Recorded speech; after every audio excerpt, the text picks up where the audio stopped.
And good afternoon, everyone. Well, good evening. I guess it's an evening. And this is March 20th, 2023, meeting of the Cumberland County Board of Commissioners. I will call the meeting to order. She put the gavel way down there, so I won't gavel y'all tonight. And I'd like to welcome everybody here. Just in case, I am not Chairwoman Tony Stewart, but she will be here briefly. She is, she's been a whirlwind traveler today. She flew out and went to D.C. on behalf of county business to meet with the Department of Energy. She had a good meeting up with the Department of Energy today. They flew back into Raleigh-Durham, and they are on their way. Her and Assistant Manager Sally Shutt are on their way back to Cumberland County. So she should be here briefly. She better hurry up, though, because this meeting may not last but so long. Y'all know I will move a meeting in a minute. So we're going to have an invocation by Miss Lovely Tiffany Saunders. She goes to New Century. She's going to come and give us our invocation and our Pledge of Allegiance. Miss Tiffany, come right up here. And if everybody would please stand.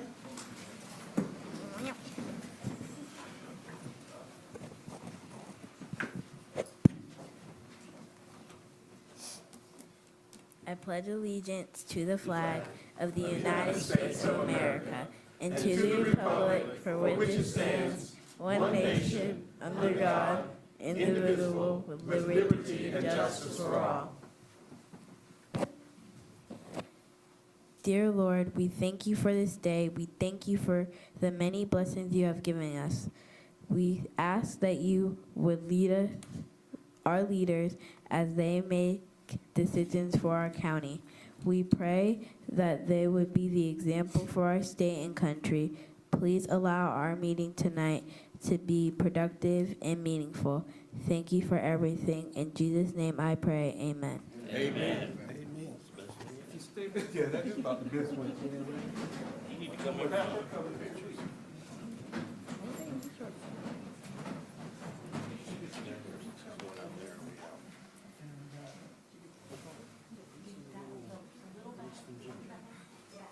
We're supposed to stand in front of the chairs and behind the chairs.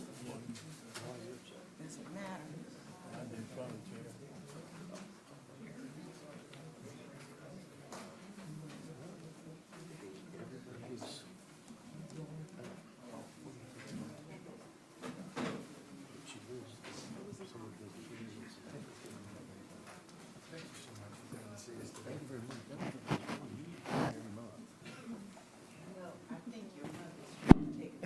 Well, you know I'm going to get a picture up here now. Don't worry about it. Don't sit down yet. Don't sit down yet.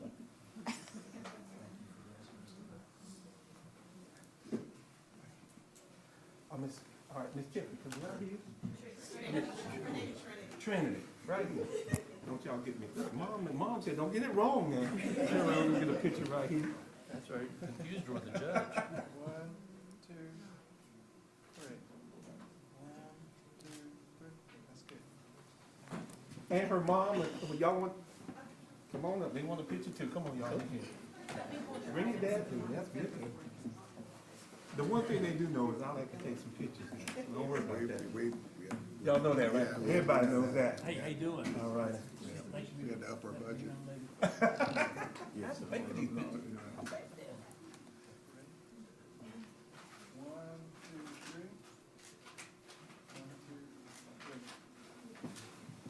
3. And I will tell you, Dad, if you want to just take that microphone, introduce yourself and your wife, and I think your son's here too.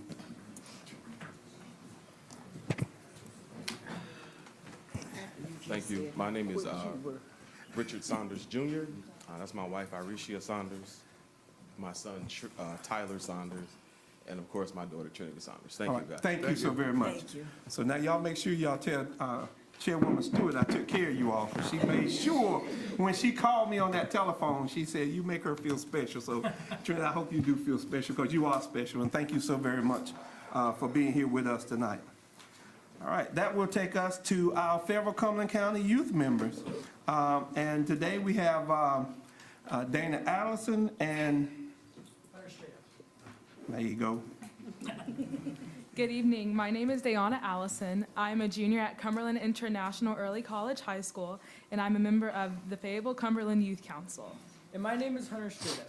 I'm a junior at Fayetteville Academy and Sergeant at Arms of the Fayetteville Cumberland Youth Council. We are excited to join you all this evening and provide a report on what FCYC has participated in the last few months. February is Teen Dating Violence Awareness Month. FCYC created several opportunities to educate teens both in the council and in the community. During February's meetings, FCYC presented activities and presentations to educate teens on detecting unhealthy relationships, supporting their peers experiencing teen dating violence, glorification of domestic violence in the media, teen dating violence from a male perspective, and readily available resources for teens. FCYC also hosted a Galentine's paint party to educate girls in the community about teen dating violence and create awareness posts on social media. You can see these materials on our Instagram page at NCFCYC or our Facebook page, the Fayetteville Cumberland Youth Council. Additionally, in the month of February, FCYC sent a delegation to attend the North Carolina State Youth Council Team Building Conference in Raleigh. As 2002 recipients of the Most Outstanding Youth Council Award, FCYC sets the standard for how to behave as student leaders.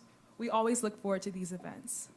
Thank you for your continuous support of the Fayetteville Cumberland Youth Council, and we thank you for giving us this opportunity to speak. Well, you know, we can't just pass over the fact, and you read it very well, but the Most Outstanding Youth Council Award, that's for all the youth councils Yes, in the in state of North North Carolina. Carolina. So that is, look, y'all, that requires.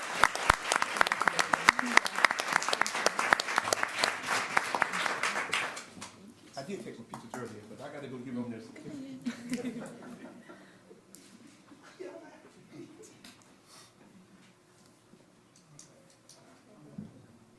And we do have certificates of appreciation for Fayetteville Youth Council members for outstanding service as a voice for youth in the Cumberland County community and for focusing on the betterment and promotion of our community from the Cumberland County Board of Commissioners dated this 20th day of March 2023, signed by Dr. Tony Stewart, Chairwoman, Cumberland County Board of Commissioners.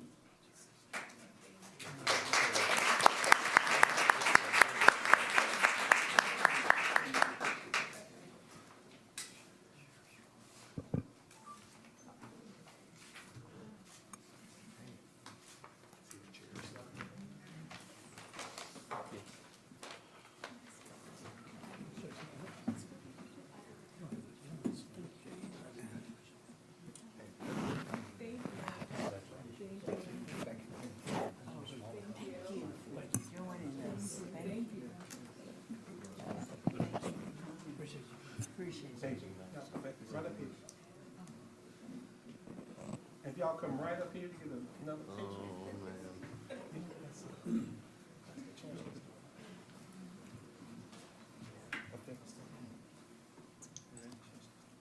One, two, three.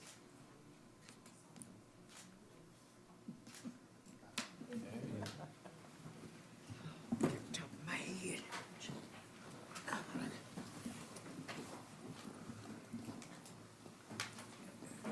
If you have a copy of our agenda, you will see that the next recognition is Ms. Vivian Toots. We're going to actually move that because Councilwoman Tony Stewart wanted to make sure that she was here to be able to do that. I've already talked to Ms. Toots, so the rest of the ladies, if y'all would just bear with us, y'all can watch the rest of our meeting. So with that, that takes us to our public comment period. Do we have any speakers, Madam Clerk? We have 3 speakers. All righty, if your clock's working. Your clock's not up. Well, it's, I have it here, I'm not sure why it's just not displayed. Danny, it's not on over here. It's on here, but it's not displayed right there, is that okay? The clock, it's not on.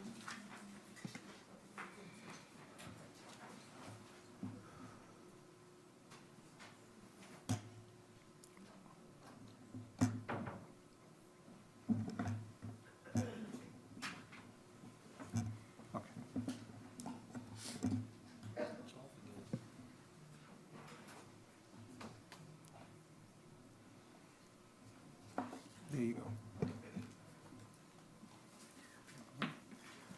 I'll call on the county manager, Mr. Greer, to read the public comment policy. The guidelines for the public comment period are as follows.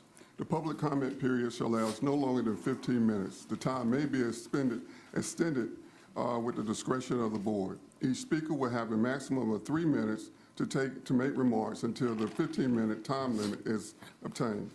At no time may be yielded to the speaker by another speaker. Speakers will be acknowledged by the board in the order in which their names appear on the sign-up sheet. Speakers will address the board from the lectern, and they begin their remarks by stating their name and their address. All right. Are there any speakers, Madam Clerk? We have 3 speakers. All right, if you call the first speaker. Mr. Ron Ross. Mr. Ross. Well, I want to thank you for having me here today. My name is Ron Ross. I live at 6542 Celestial Pine Drive. Hope Mills address, but I live in Grays Creek. I try never to discuss stuff that I'm personally involved in, but I am personally involved in Grays Creek and Gen X and the water, and I wrote everything down so it wouldn't go over 3 minutes. When a corporation damages our environment, we the people pay for it. Higher costs, taxes, federal, state, city, county, but we pay for it. Our county commissioners say they know someone with Gen X in their water, but they aren't the ones that drink the water, bathe in the water, or water the lawns in the water. Kilmore/DuPont has ads on television that say that they are a good neighbor. That line should be used on Saturday Night Live. Because of Kilmore/DuPont, to me they're one, the county needs a county-wide water system. You probably already know that. Again, tax dollars. I'm glad that the Federal Observer, WRTV, and Goldie, which is Jeff Goldberg has a morning show, I'm glad that they keep bringing it to the attention of everybody because it is the biggest issue that Cumberland County has to face. In the Federal Observer on January 6, 2020, the county commissioners approved $10.5 million during water lines out to Grays Creek, but especially 2 schools, Grays Creek Elementary School and Alderman Elementary School. Not one pipeline has been laid as of today. These schools' wells haven't been retested. As of January 2023, their water has not been retested for Gen X. I know that for a fact. I talked to people in the county. These children are given bottled water every day. My grandson goes to Alderman. They're given bottled water every day, and he asked me a question. I didn't have the answer for him.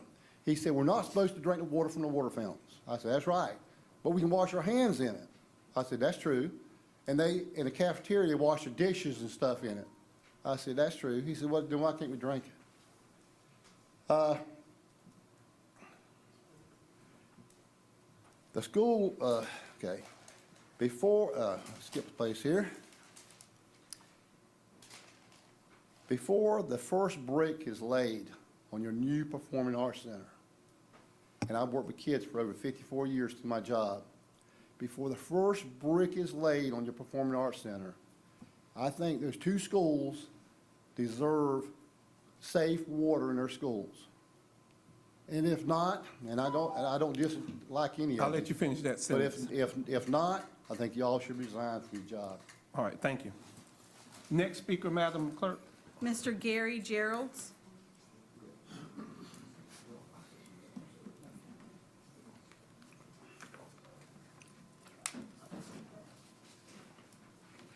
Mr. Juror. Hello, how y'all doing? Good evening. Can y'all hear me clear? Yes, sir.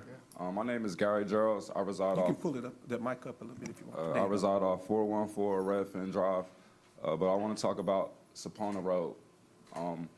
In 2021, the landlord over there at Cattell Circle was able to draw a lot of RAT funds from the community over there. After this guy does this, he gets a fat PPP loan, and then he raises the rent on all the residents from $400 to over $1,000. There's 25 to 30 families that's displaced. There's no news crews over there. Nobody's reporting or saying anything about what's happening over there. I feel like the people that are supposed to be fighting and speaking for us are not saying anything. When I come into these buildings and these halls and I ask questions, the help that you get is kind of little. I want to thank Ms. Kemp, who was in office in 2021. I think it was in June. It was like 3 or 4 weeks we were just left in our trash over there. Like they wouldn't even come collect the trash. And I had to come up to the 5th floor and knock on the door. I can't look like y'all all the time because I work, so I'm coming straight here from work. I just feel like that area, that side of town is being forgot about. And I know y'all have a lot of other pressing issues, but I do not think this man should be able to pocket government and county funds and go on vacations. Like all the investigations there's nowhere really to lean. They're sending us to Raleigh. They're sending us to doors where people are barely answering the door. I do want to thank the county manager who took time out his schedule last week to speak with me, Ms. Kemp and Ms. Price. But over there, like we're being beat on. If everyone understands what being beat on means, right? We're being beat on over there, and there's no one's fighting for us. And this guy's like buying new cars, new lives. You know, I feel like I'm displaced from my family out here because I had to come and help my father who had a heart attack in 2021. So as I'm coming in and trying to take over everything, like they're going door to door promoting that all the residents use this RAP funds. So after he collected all of the funds, he sold the trailer park. And as of a couple of weeks ago, come to find out, this same guy owns that same trailer park. It was like a ploy to move people out because he knew he couldn't raise the rent on them. My dad stayed there since 2008 and paid $400 until this happened. So now that he's disabled and he's only on a subsidized income or what have you, it's a little harder for him and the people that are over there. Sorry to take up y'all time, and I'll have to get back because I have another job to go to. And thank y'all. You're welcome. Our next speaker, Madam Clerk. Miss Carolyn Hamilton. Good afternoon, everyone. Good. To the Board of Commissioners, in the absence of Ms. Jones, Ms. Stewart, how you doing, Mr. Booth? Commissioner Adams. Good evening, Ms. Hamilton. Yes. My name is Carolyn Hamilton. I'm a registered voter. Wait a minute. There They you went to are. 0 too quick on you. Go ahead now. Go ahead. Okay. Do you have a package? They're all. Already Okay, got can I it. get a copy of that, please? I got a package. My name is Carolyn Hamilton. I'm a registered voter of Cumberland County, Fayetteville, North Carolina. I've been here about 8 years. I have a situation in Cumberland County with Fayetteville Police Department, Sheriff Phoenix Wright, former Chief Genevieve Hawkins, Dr. Anthony Wade. In 2020, my car was vandalized twice at my garage. At the time, I was living at 363 Tucson. I'm on Kildare Drive now. I reported these crimes to the police department. Also, in 2020, I was a former member, unquote, of Simon Temple. Ryan R. Thompson Sr. had a deputy sheriff throw me out of the parking lot in the presence of his congregation. I am being bullied, victimized all over Cumberland County. I've tried to meet with Sheriff Phoenix Wright. He's refusing to meet with me. I met with him at the Hate You Give in 2019 with Dr. Anthony Wade, Sheriff Phoenix Wright, and James Nolan. You have a package of some of the things that's been happening to me. I'm sure you read over it. Also, I bought a copy of the police report, unquote, of the vandalization of my car. But what's going on in Fayetteville, North Carolina? I am being bullied all over Fayetteville, North Carolina, over the county. I am being bullied in the city. I am being bullied by the deputy sheriffs, by the police department, and Sheriff Phoenix Wright. I did an ethics complaint against Chief Genevieve Hawkins before she resigned. I've addressed Councilman. I met her at First Friendship Missionary Baptist Church. I addressed her on some of the things that was happening to me. In the past, I've met Councilman Booth. I am being tortured, victimized.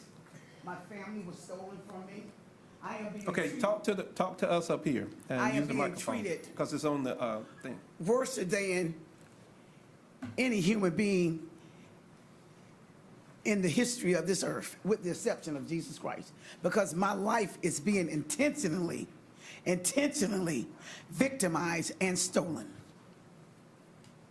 I have continuously went to the Federal Bureau of Investigations.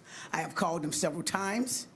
And at the time when I first started noticing it, Dr. Anthony Wade, I was in the city council. I'll let you finish. Go ahead, you finish that last I was in sentence. the city council meetings, and he was the human resource for the city, but something he worked with the county as well. When I spoke with Ms. Beebe, is Andrea Beebe, is that correct? Tebby. Tebby, she kind of explained to me what Dr. Anthony Wade actually did. Now Sheriff Phoenix Wright I'm being bullied. I am being bullied All at the right. library. Well, thank you. Your 3 minutes are up. That's all I can give you is 3 minutes. I'll give everybody 3 minutes. Can I Thank you give so very you much. these reports that? This one? Oh, you got another one? It's with the car. Give it to her and she'll pass it around to Okay. us. Thank you, Ms. Hamilton.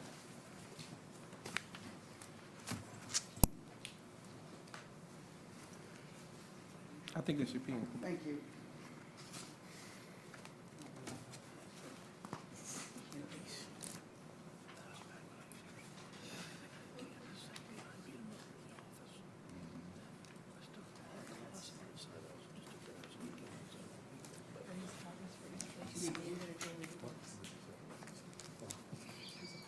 Okay, so we'll pass these out. It's 2 separate days. All right. Thank you, Ms. Hamilton. Thank you. Yes, ma'am. Exactly. Yes, it is. Could you make copies of the rest of them? I can't right now with Well, that. that's fine. Thank you. Yes, please. All right, that will take us to the approval of the agenda. I'll call on the county manager. Are there any changes to the agenda? No, Vice Chair Adams. All righty. Move for approval, sir. Well, I have one thing I'd like to pull off the consent agenda, item 3B.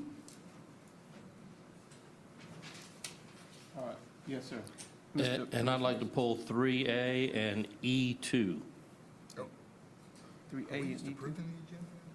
That's what I thought, but Are we just approving the agenda, or are we approving the consent? Well, if you approve the agenda, so Oh, I'll okay, consent agenda, I I'm guess. tracking, we can I'm do- tracking. Okay, I yeah. got you, yes, sir. So just to pull those, pull so A that's and B? 3AB and E2 on the consent agenda. That's what he's pulling off the consent You good with agenda. Orange Street? Huh? You good with Orange Street? I'm good with All that. right, okay. But he wanted to pull. Oh, okay. You pull? Okay. With that, Commissioner Fairclough, motion to approve? My motion is to approve the agenda. When we get to consent agenda, we can pull those items. It's the same either way. We're not changing the agenda. Well, just saying it's either way. This is a second. All those in favor? For the record, who was our second? Commissioner Council. Unanimous? All right. So that will take us to the presentations. I'll call on the county manager for the audit. Yes, Vice Chairman Adams, we have for the presentation the fiscal year 2022 compliance audit, and it'll be presented by Cherry Beckert. We have April Adams here, partner with Cherry Beckert here to present. Additionally, for any additional questions, Brian Haney will be here, Assistant County Manager, to answer any additional questions that you may have. Good evening. Can you Good hear me? evening. Good evening. Yes. Awesome. Well, I'm back. Back to finish it up. I promised All I right, would come this back. is it? This is it. All righty. I don't know if they're gonna, there we go. All right, so this is the presentation of just the single audit results. I was here a couple months ago and gave you the results of the financial audit. This is just coming in to finish up on the single audit side. So what I'd like to cover with you tonight is just identify what the major programs were that were tested of the federal and state dollars that the county administers for the June 30th, 22 fiscal year. And then I'd like to just cover the results of the single audit itself. So first you'll see here that we did test 6 different major programs as far as federal programs: the Coronavirus State and Local Fiscal Recovery Funds, which is also known as the ARPA funds, the Temporary Assistance for Needy Families, the Child Support Enforcement Program, Medicaid, the Emergency Rental Assistance Program, as well as the Epidemiology Lab Capacity Program. Also on the state side, we tested 3 programs. We count DSS cross-cutting as a state program. That is the testing of all the administrative dollars as far as all the programs that go through the Form 1571. We also tested the Juvenile Crime Prevention Program and the State Foster Care and Guardianship Associated Benefits. So we covered quite a lot. That wasn't all of it, but quite a bit. The results of the single audit, as I mentioned, we have finally completed the compliance audit for the year. We do that audit in accordance with the OMB Uniform Grant Guidance, as well as the State Single Audit Implementation Act. And we issued both those reports dated March 9th of 2023. It's a federal report and a state compliance report. Those are unmodified reports, so those are a clean opinion in plain language. But we did cite 2 findings as far as internal controls, and I'll go over those on the next slide. Both of these findings relate to the Emergency Rental Assistance Program. The first finding is what we call a material weakness over eligibility. Basically, what it is that we were not able to find supporting documentation that each person who received ERAT funds for 54 out of the 60 cases that we tested, we couldn't, there was no support that showed that that the quality review actually happened. So when we come into audit, if you can't provide the supporting documentation that happened, either the sign off on a file or some kind of electronic signature, then we can't say that it actually happened. We don't have the proof to support it. So that's where that finding comes in. The second finding we call a non-material non-compliance over eligibility. This is where, based on testing of the 60 files that we tested, one of them, the supporting documentation didn't support the rent paid in arrears. And so we cited that as a finding, so 1 out of 60. Also just wanted to follow up on the findings that were issued in the prior year as far as a single audit goes. We do report in the report, we follow up on whether they were corrected or not. All 3 findings reported in the 2021 report we deemed to be corrected, so we reported that as well. I think before you tonight, you have a response to the LGC based on the financial performance indicators. This is actually kind of a wrap-up of the financial audit. As you know, the audit was late. Most of that is on us. But unfortunately, it causes you to have to write a response on how you plan on correcting that going forward. I do believe that that's been addressed in the letter that you'll be submitting to the LGC. And that is all I had for you tonight. Any questions? Commissioner Keith. Yeah, thank you. Thank you for coming in. Yeah, the whole ARPA funds was a constant juggle of different rules coming in monthly. I'm a bit concerned because one of the things we heard many times on ARP is if your expenses are not qualified, you will have to pay them back. By you not having the funding on these, basically, of the 60 cases you selected, 90% of them did not have supporting documentation. How exposed are we on having to pay all that rental assistance money back? So the finding that I gave was not that they weren't supported. They were supported, every single one of them that we looked at, except for the one instance on the second finding, had support. Like, we actually had to look and looked at the support for all of those cases. What I'm saying is that part of the internal controls is that there'll be a caseworker, let's say, that goes through and puts all the support together. Usually that gets reviewed by someone before it actually goes out the door and gets paid, correct? Okay. There's no documentation exists that review happened. I'm not saying it didn't happen, I just don't have the support that it did. I'm more concerned about what the federal government's going to say did or did not happen, because that will be the They will person. read that finding in that manner. But it says county could not provide supporting documentation of the quality reviews that took place over each case for 54 of the 60. And so that is an internal control. So that was the control that was in place to ensure that you spent the money right. But as I tested each one of those cases that wasn't reviewed, only one of them had an issue.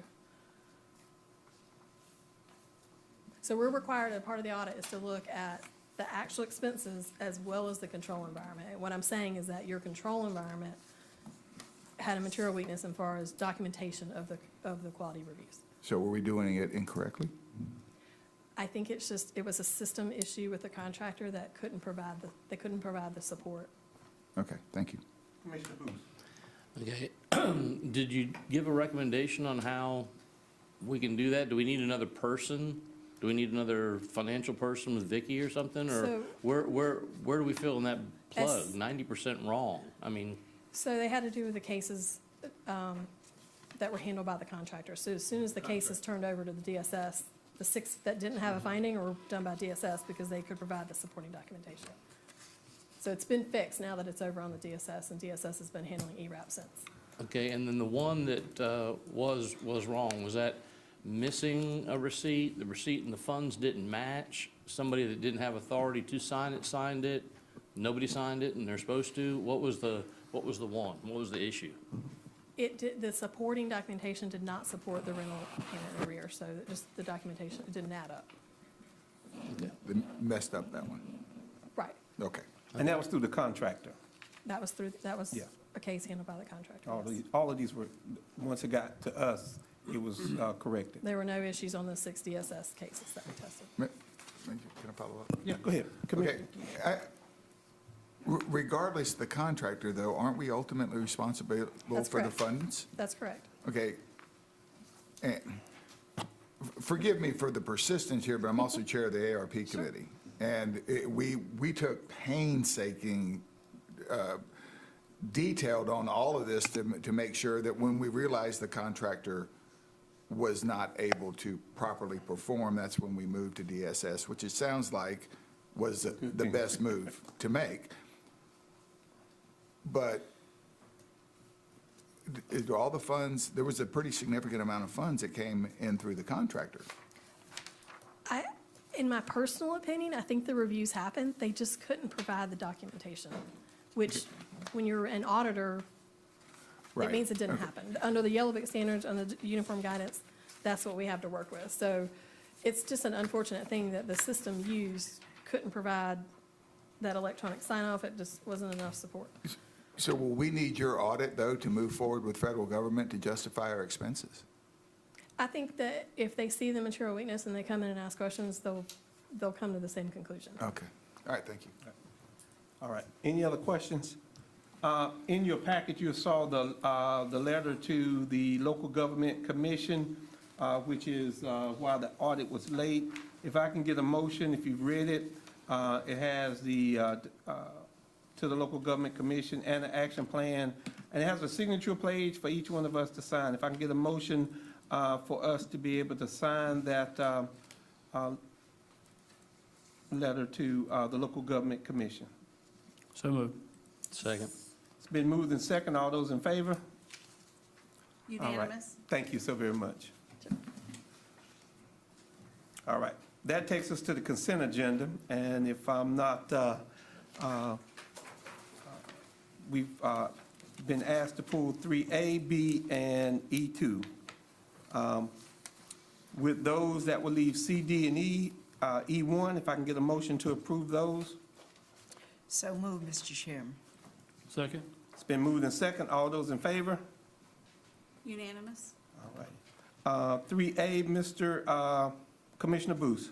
Thank you.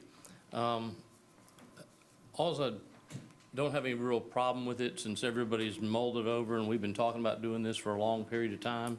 It's just, it's not ever going to be a good time. And we had, for the last almost year, picked this year to be the good time. And it went from being the time to not being the time. And I'm just not in favor of dragging this thing out over and over again. Which one that's not the sales tax. Now, this is the tax collection. Oh, I'm 3A. sorry. All right. 3A is the tax collection. It's Okay. not, I pulled I saw- 3B. 3B is the sales Okay. tax, but 3A is.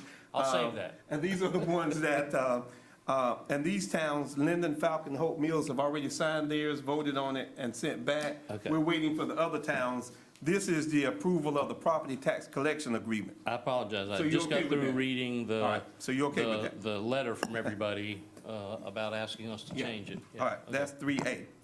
All right, so, Move since we you're on it. approve 3A. Well, I move. second it? It's been moved and seconded, approve the consideration and approval of the property tax collection agreement with the towns of Linden, Falcon, and Hope Mills. All those in favor?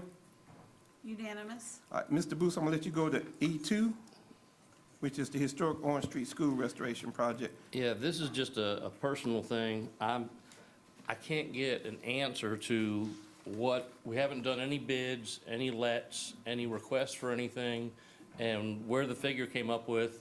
We got a sheet last week that just said like 8 chairs at $200 a chair, but there was no bids. This is the one that came through the agenda-setting conference that Mike Gibson did. Yeah, 360, wasn't it?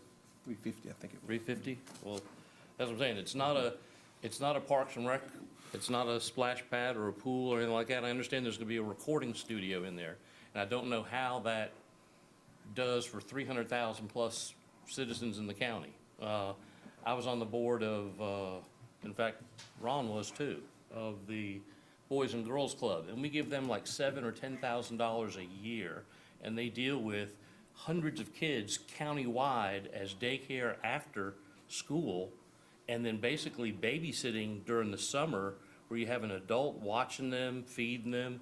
The volunteers are retired military and help them with stuff that at the end of the year they didn't quite get, or even during the school year, they help them with homework and everything. And we give them $7,000 to $10,000 for the whole year for hundreds of kids. So $300,000 has to ring the bell for me a little bit more than tables, chairs, and a recording studio. And I don't even know, do we own it? So that's what I'm saying, we don't even own it. Who's gonna fund it after we give them the money, when the chairs break?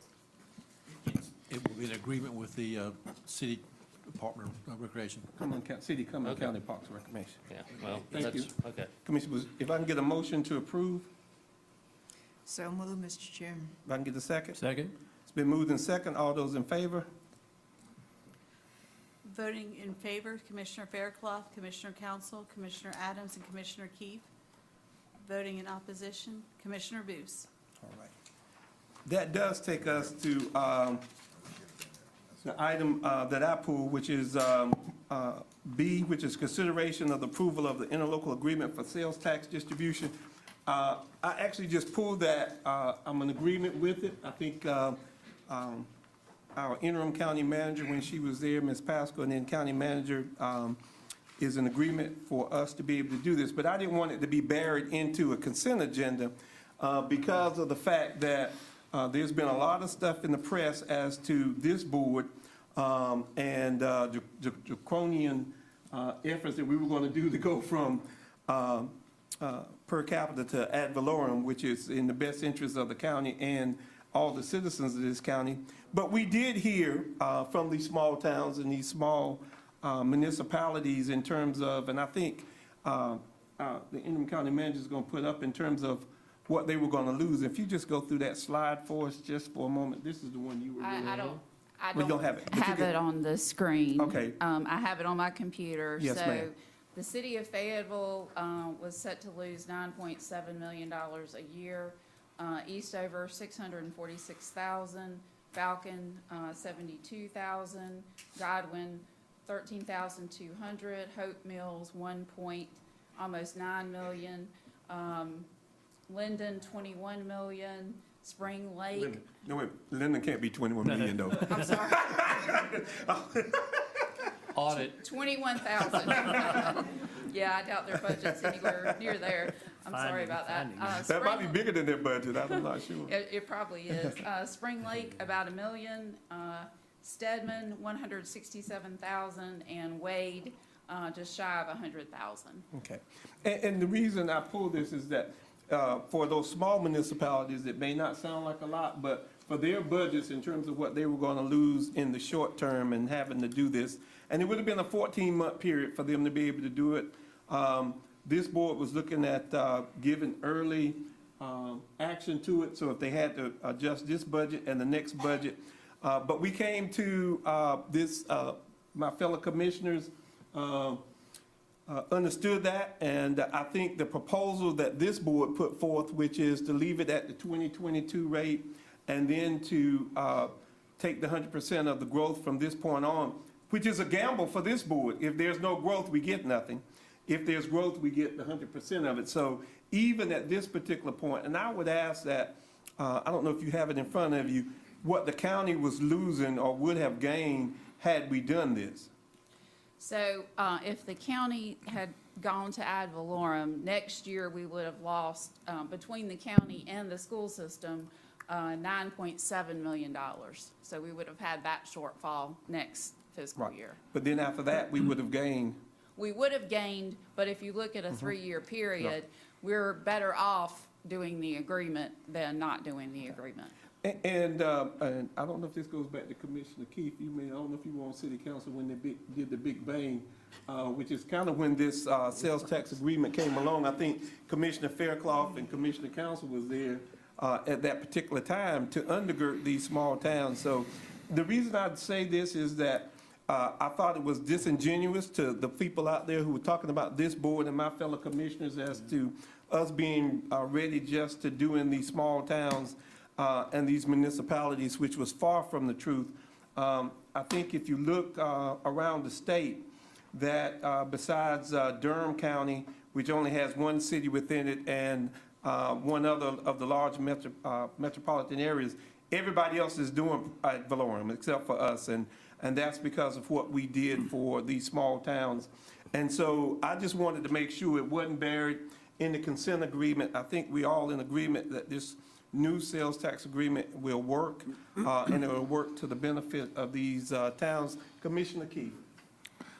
Thank you, Mr. Chair. And, I would encourage, this is something that has been going on and on and on for 15 years, that it keeps going. And to Ms. Pascal, who at the beginning said who would lose, I think it's important to understand, don't just read the headline. You got to get down deep and to see, because although some people would have lost, the people that would have gained would have been the school system. They would have gotten more money, correct? Yes. The Parks and Rec groups would have gotten more money. So it's not like this, it's not all just cut and dried to where one person's winning and one person's losing. And it's very, very complicated. It's like an onion. There's lots of layers to this, and sometimes you cry. But when you get down to the end of it, this seems to be the program that has worked best across the state for everybody. And I'll just put it out there. What any elected official does not want to do is raise taxes. Okay, so everybody's trying to fight for what they got so they don't have to raise taxes. But this program seems to work, that it's a best balance for the school system, for Parks and Recreation that we're talking about now with like Orange Street School and some other things. But also the municipalities have time to be able to prepare. Thank you. I will also note that there is a statement in the contract that the towns and the city signed that says the Board of Commissioners intends to go to the ad valorem distribution method effective for fiscal year '26. Thank you. Commissioner Booth. Yeah, that's why I just wanted to put that in there. It's not like we're not going to. So they're not going to jump on the bandwagon between now and '26. We don't know what the financial condition's going to be in 2 years. We know what it is now. We knew down to point such and such what everybody was going to lose, gain, transfer, and everything else, and it's just not going to get any better. Like I said, we told them it's not going to be this year, but in 2 years we are, and we've kind of been doing that for 15 years. Now, but they've signed a contract with that statement in it. That's so right. that is, I think, the difference. Okay. Real soon. Commissioner Faircloth. If I can add just some historical value here, I think what gets lost in the whole discussion, particularly among those who have been so willing to hang the county out to dry without any due consideration of the real facts, the cities and towns in Cumberland County that annexed population relative to the county, when the people didn't leave the county, but when the cities annexed physical area, they annexed people. So when you're dividing stuff up on a per capita basis, that favors the annexor. So the cities and towns that annexed people got money as a result of the per capita method of distribution. Now, when the Big Bang came along, what, in '03 and '05, somewhere, and there was a couple of them. When that happened, the county was standing to lose so much that we said, whoa, no, we can go with ad valorem and eliminate the problem. So for 20 years, the cities and towns have had a windfall as a result of their annexation, and the agreement that's been in effect for that whole 20 years paid the county back some, up to a half, and then it went to 40%, just so it would not affect the county as much as it was going to. So this is just an agreement that's kind of run its course, and for the next 26 months, a version of the agreement will still be in effect, and then it will revert to ad valorem. So everybody's had plenty of notice. We've talked about it. We almost did it 5 years ago, but we've drug it to this point, and we're going to drag it for 26 more months. That's really all this is, and the windfall period has stretched probably a little too far, and now it's going back the other way. And I think my last comment, because I did hear a couple of, because at least 2 of the towns had some people that it wasn't unanimous, which they didn't understand the difference between property tax and sales tax. This is sales tax, has nothing to do with property tax, so we have to make sure that folk understand that. So if I can get a motion to approve the agreement. Anybody? I move the agreement. Is there a second? I'll second it. All right. All of those in favor? Unanimous? All right. Thank you. I'll tell you what we're going to do. I just got a text from Madam Chairwoman who says she is about 10 minutes out. So we're going to take about a 10-minute break so that we don't go into our zoning cases and items of business to be able to do that. So let's just be in recess for about 10 minutes.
Give me my countdown. These yours. I'm putting on your glasses. All right, so now we're back after our 10-minute break, and I'm regulated back to my second chair, so I'm no longer in charge. So, Madam Chairwoman, welcome back from DC and a full whirlwind day with the Department of Energy. Yes, thank you so much, and my apologies for being late, but you know how that is. And so, thank you for waiting, thanks for the break. This is absolutely important to me. So we will go on, and our recognition, if I could have Miss Vivian Tooks come forward, please. She waited patiently. She did wait patiently, and I appreciate it.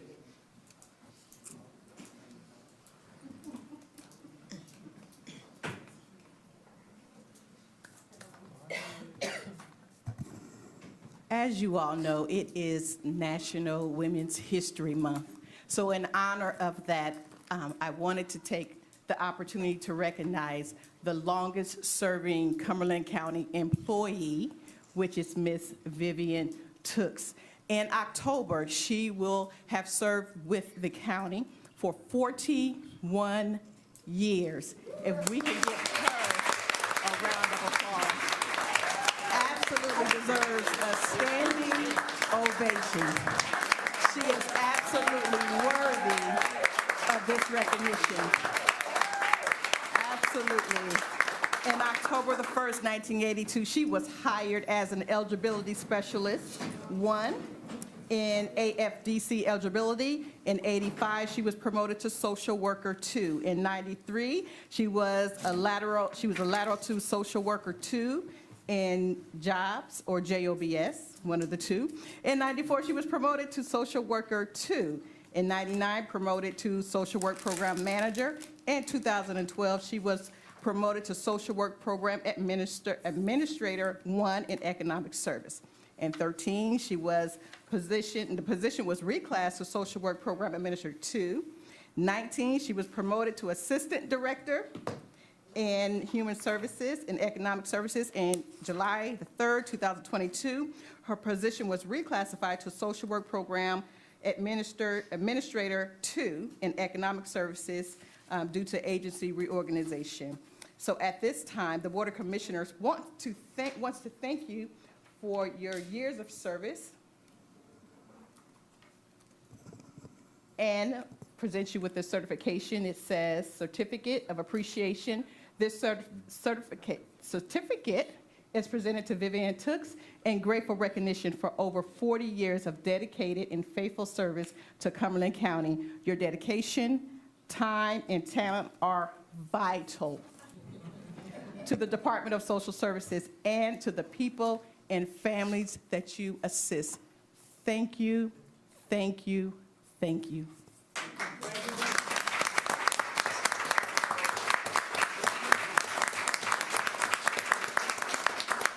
Madam Chairwoman, does that mean we get another 40? She's working like that. Did you get a picture? Well, let her get a. We hired her when she was sick. It's just a minute, yeah.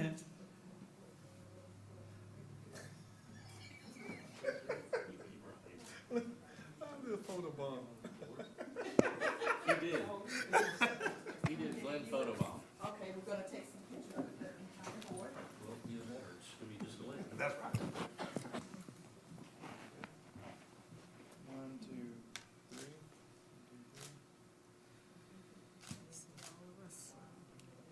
Okay, one more. 1, 2, 3. Can the ladies come on up? Y'all can come up. They want to take a picture. They want to be there. I know they wanted the picture. I know they wanted the picture. Come on up here. I thought that was the 71st market. Oh, don't you say that. You won't get no more votes for it. I'm getting me some votes. That's why. Come on up here. Can all the judges come up?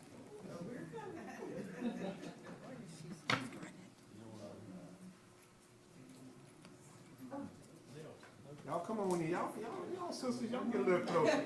A little closer. Yeah, some of them did.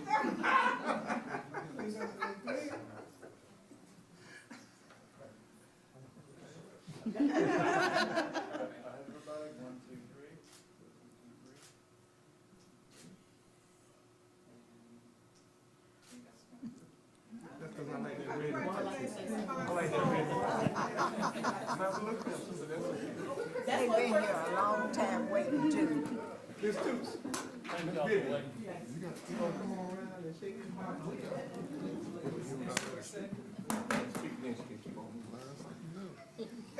You're in charge. You're in charge. Jump back up. Vivian, thank you very much. Thank you. Appreciate it.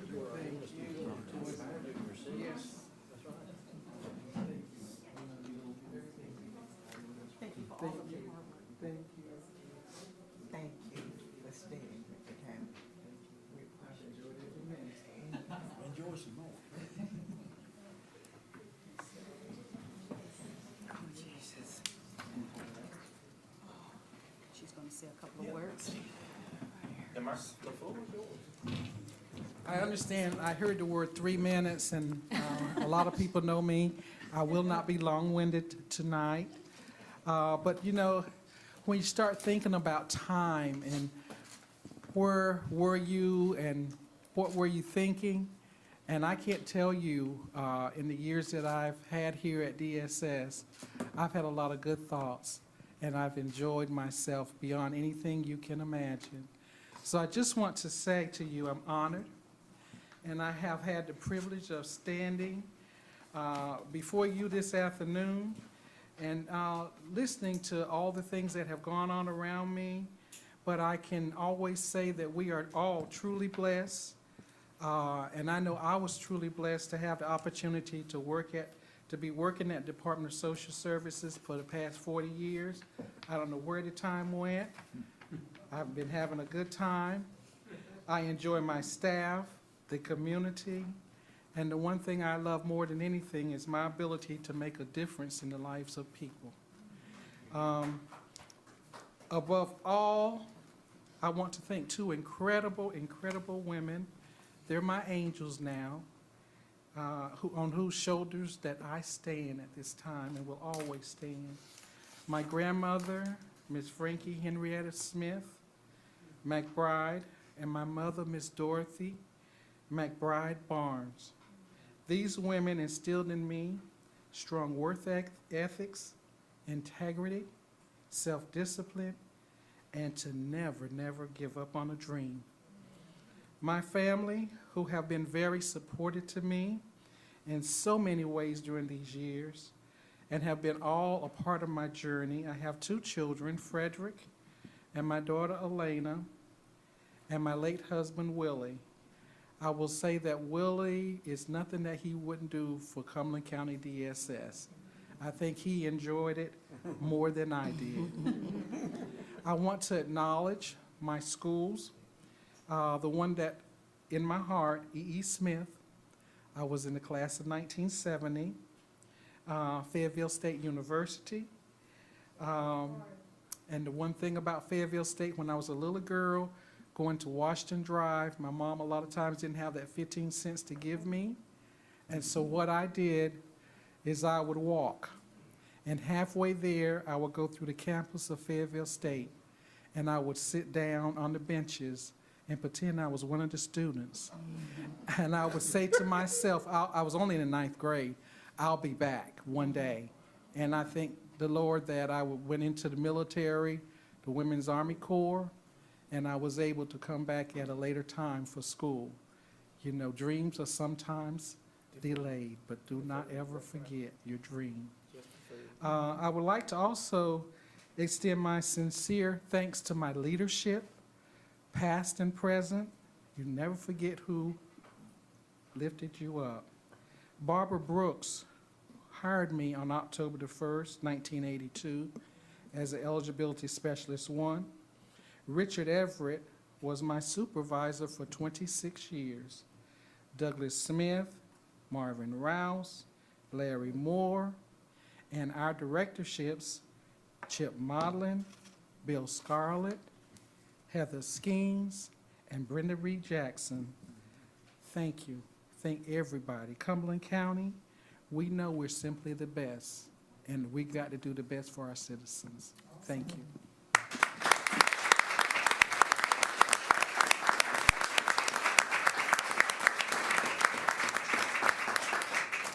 Thank you. At this time, as the chairwoman of this board and the vice chairwoman of the board of DSS, it gives me great pleasure tonight to recognize our social workers. So do we have any Cumberland County social workers here? If you could stand, please. Yeah, stand up. That's good too. Once a social worker, always a social worker. Absolutely, absolutely. So I just wanted to, I'm sorry? Oh, I'm sorry. We have our chair of the Board of DSS, Mr. Bill Duke, here with us tonight. Welcome, Mr. Duke. Thank you for coming, and thank you for your continued support of the Department of Social Services. So at this time, you all can sit down. At this time, I would read our proclamation. It says, whereas social workers enter the profession because they have a strong desire to help and empower individuals, families, communities, and our nation overcome issues that prevent them from reaching their full potential. And whereas social workers have worked for more than a century to improve the well-being and enhance the basic needs of all people. And whereas social workers follow a code of ethics that call on them to fight social injustice and respect the dignity and worth of all people. They have helped this nation live up to its values by advocating for equal rights for all, including people of color, people who are indigenous, I can't say that word, say it, indigenous, say it. Thank you. Yeah, indigenous. That word. Indigenous, which one you got? I can't say it, no matter how you, Indigenous. I can't yes. repeat it enough. That's I can't. okay. Okay. Still That's can't why say I'm it. here, Mom. People who are LGBTQIAS+, and people who follow various faiths. And whereas social workers positively touch the lives of millions of Americans each day in a variety of places, including schools, hospitals, the military, child welfare agencies, community centers, and in federal, state, and local government.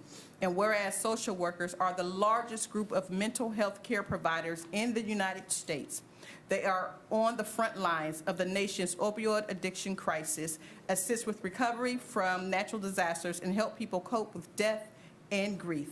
And whereas social work is one of the fastest growing careers in the United States, with around 708,000 social workers today and more than 60,000 social workers expected to enter the profession over the next decade. And whereas in 2023 Social Work Month theme, Social Work Breaks Barriers, embodies how social workers help empower individuals, families, communities in our society.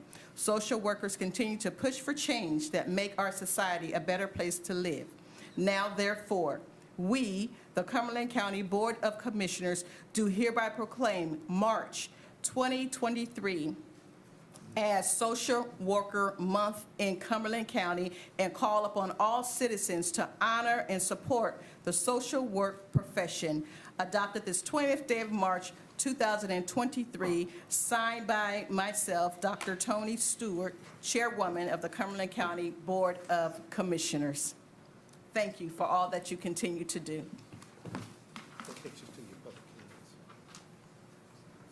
Okay, that takes me now to my public hearing. Yes. We'll give you all a chance to go.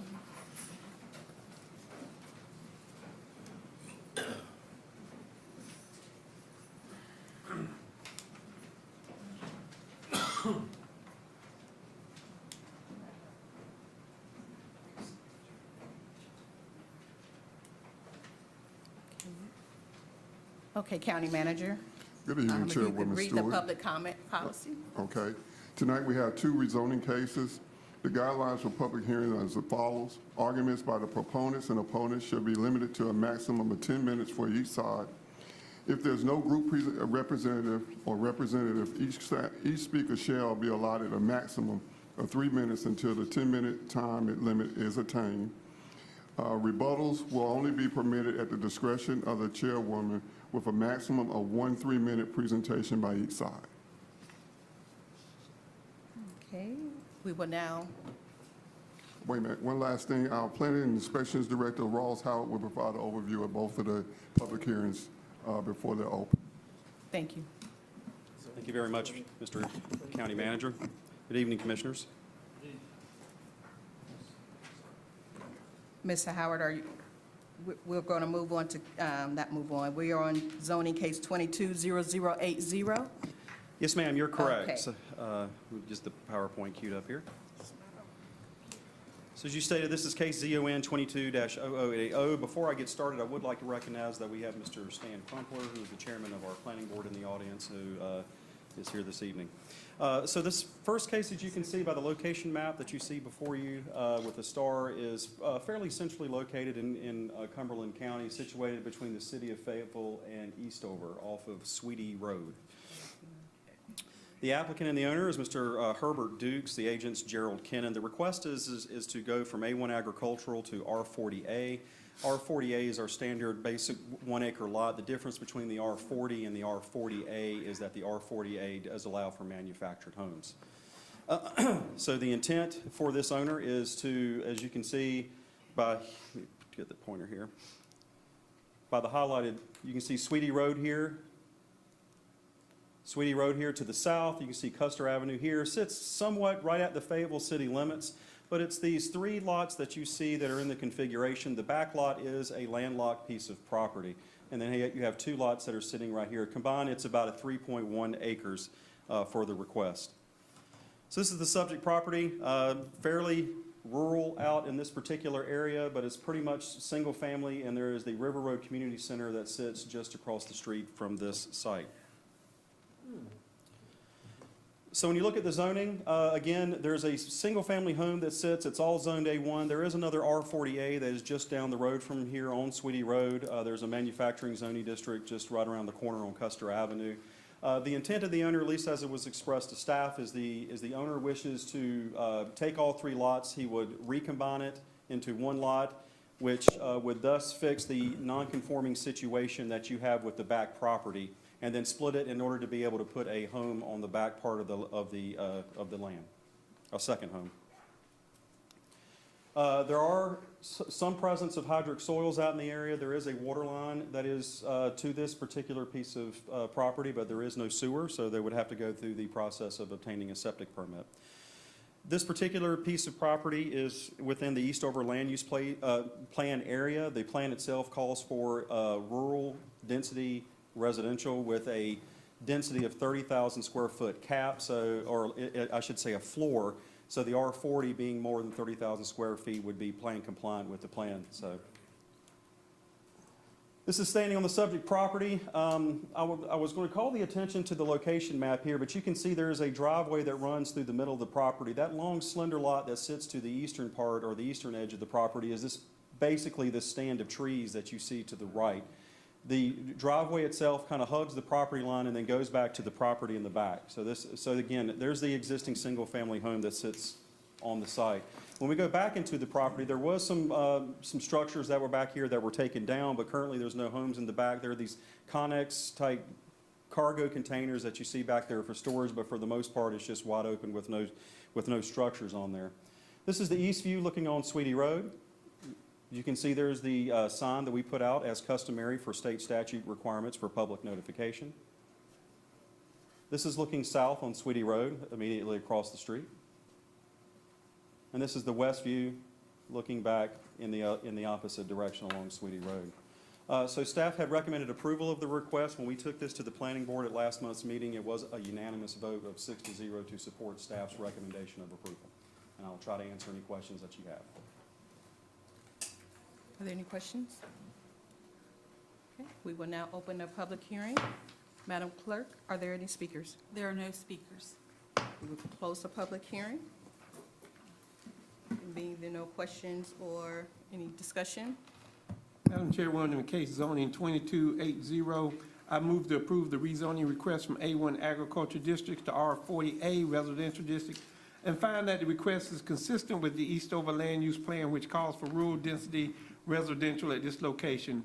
The request is reasonable and in the public interest as the requested district is compatible to and in harmony with the surrounding land use activities and zoning, and was approved by the staff and the planning board 6-0. It's been moved and properly second. All those in favor? Unanimous. Thank you. We'll now move on to zoning case 23-0002. Mr. Howard. Thank you very much, Madam Chairwoman. So again, this case, let me open up the presentation. You can see that this case is located just off of Highway 87. It's pretty much down in the Grays Creek area, just south of the city of Fayetteville, as you can see indicated by the star on the location map here. The applicant owner is Jajik Mamie. I'm going to try to pronounce that correctly. The agent is PAMI Remodeling Company Incorporated. So the request is essentially for this subdivision that you see, which I'll get into more detail here in just a second, is to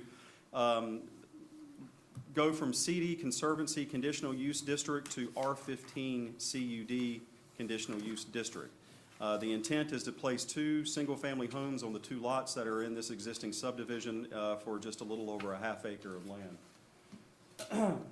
So this is the Village at Rock Creek subdivision that you see here. So these 2 lots sit at the end of the cul-de-sac, but you can see pretty much outside of this subdivision, it's a lot of rural open area that's out here. This particular piece of property, as I said, for that subdivision is R15 CUD, but these 2 lots back in the back, as you can see, are split. There's a conservancy district that was put in place that at the time followed the 100-year floodplain. There's R15 CUD here, which covers the first half of the property. The back half is the CD CUD. They went through the FEMA process to get what they call a letter of map revision based off of fill, which would remove the floodplain off of the properties, thus the request to take the conservation district off in order to be able to build the 2 homes on the property. I would like to point out as a technical correction in your staff report that this is a previously approved 0 lot line subdivision. The staff report does say the standard R15 setbacks and so forth for this, but if there are questions about the setbacks, I can be able to answer those questions in specific because I do have that information. So I'll be happy to provide that if there's an interest in that. So there are no hydric soils for the most part on these 2 pieces of property. There is water and sewer to the entire subdivision. These next 2 slides I'm going to show you were the documentations that they submitted to FEMA in order to obtain what they call the LOMR for the property. So this is the first lot in question on the front. They have filled in the lots in the back, so they've submitted that, and FEMA has approved that based off the fill, the floodplain line now hugs the back part of the property, and so it's no longer in the floodplain. Similarly, for the lot right next door to it, this is what the area did look like for the floodplain that was there, but again, it has been filled and properly documented with FEMA to remove it out of the floodplain. When we looked at the open space, or at the plan for this is in the South Central Land Use Plan, which calls for open space and low-density residential. So the motion that you have before you tonight, if you decide to approve it, would be to amend just the green area to take the open space off the property and make the entire subdivision conform to the same land use designation, which would be low-density residential. So this is standing at the end of the cul-de-sac. You can see that these are the 2 lots that are in question here. I'll do over here as well too. But the lots have been filled, so they're pretty much pad ready. This is the north view again, just looking at it somewhat at like a different angle for Mannington Drive. With the again, you can see the zoning sign that we place out there to conform with state statute advertising requirements. This is the southeast view looking onto Mannington Drive. You can see the existing subdivision. And then for the most part, this subdivision is largely built out. So you can just look on the southwest view down the street to see all the homes that have been constructed in there. When staff is supporting this request, when we took it to the planning board at last month's meeting, they supported the request by, again, a unanimous 6-0 vote. So I'll try to answer any questions that you have. What subdivision is this? Village at Rockfish. Okay. I believe that's what I said. Okay. Commissioner Adams. I just have the one question. I know that PWC water and sewer or utilities are available But they don't have to tap onto those. I believe they would have to tap onto those. Yes, yes, sir, they Are we would. sure? It's with the subdivision ordinance, yeah, requires it, if it's available. Are there any other questions? We open up the public hearing. Madam Clerk, are there any speakers? We have one speaker, Mr. Thomas Gooden, in favor of. Thank you.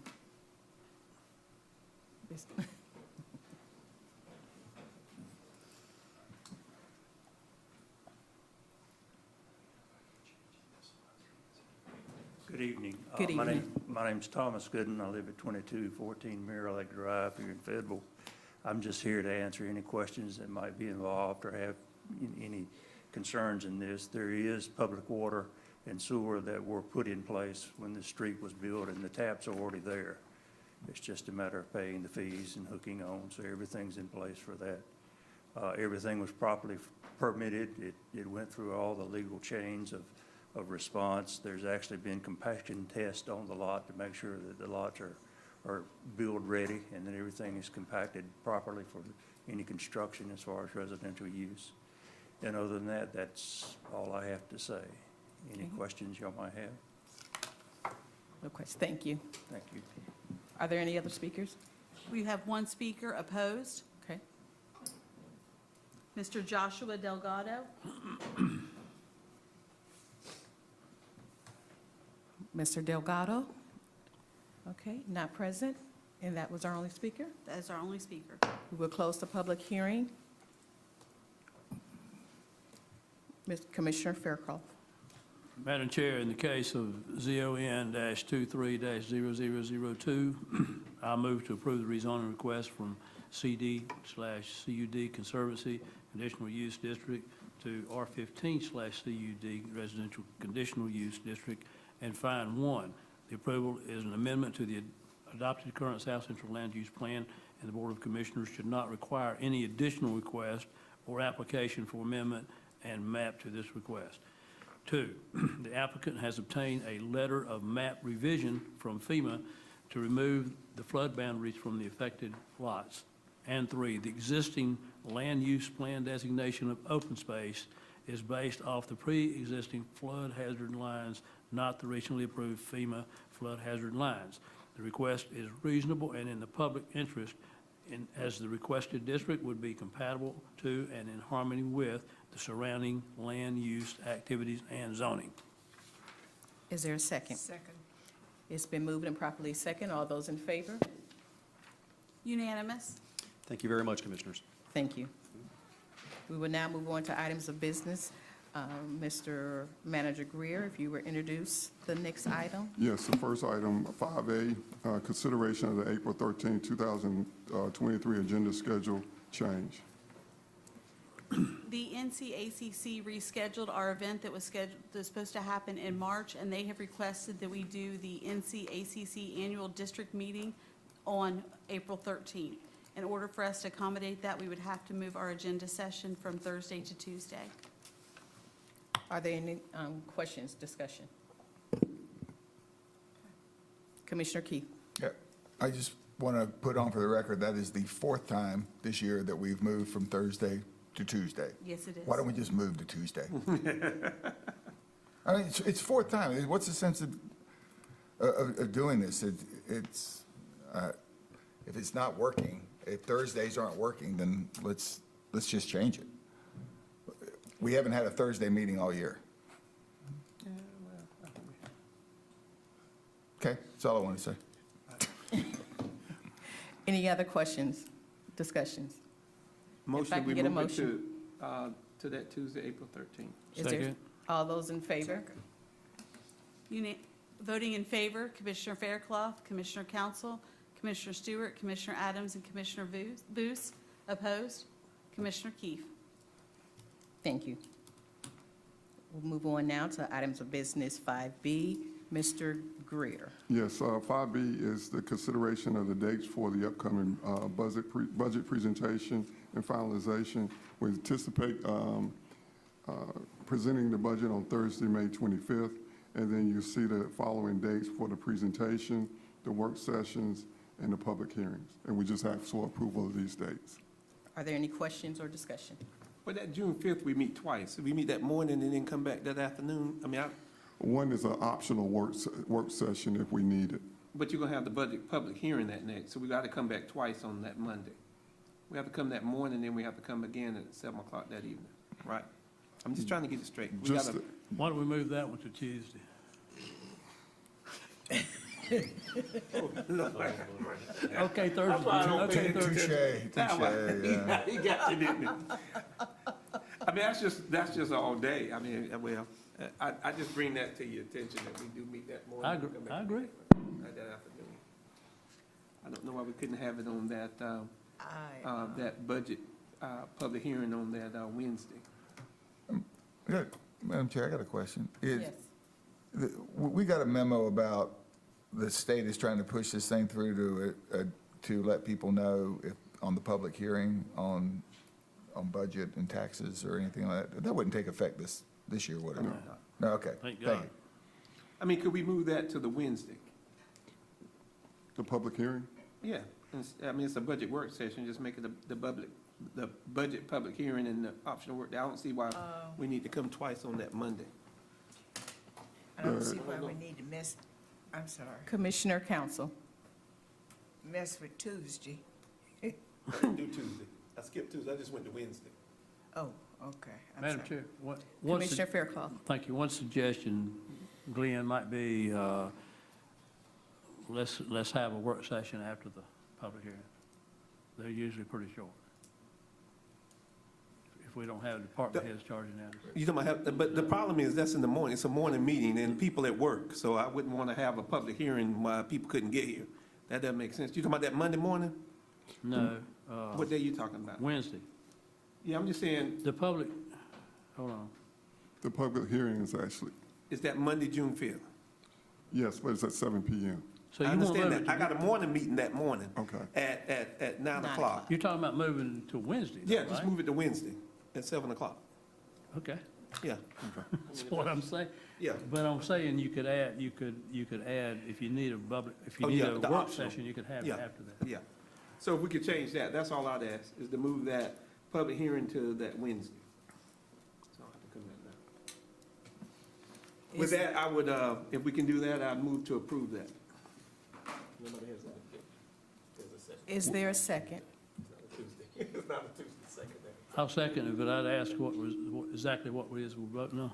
The motion is to, Approve all the dates and move the, except for move the budget public hearing / optional budget work session to that Wednesday, June 7th. At 7 o'clock. At 7 o'clock, yes, not 5:30, 7 o'clock. I will second it. Okay. it's been moved and properly second. All those in favor? Unanimous? We could. We just moved it. We just moved it. That seems to be all. No closed session. Motion to adjourn, madam. Is there a second? It's been moved and properly second. All those in favor? Unanimous. Meeting adjourned. Okay.